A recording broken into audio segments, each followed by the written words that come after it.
Herkese merhaba arkadaşlar, kanalıma hoş geldiniz. Yeni bir video ile karşınızdayım. Türkiye'nin güzel oyuncusu Ebru Şahin'den yepyeni görüntüler geldi.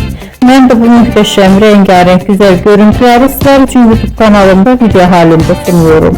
Umarım beğenirsiniz. Arkadaşlar, videomu beğendiyseniz kanalımı izlemeyi ve bildirim butonuna basmayı unutmayın.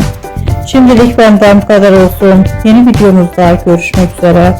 Hoşça kalın, sağlıklı kalın. Umarım videomu sonuna kadar izleyeceksiniz ve beğeneceksiniz. İyi seyirler.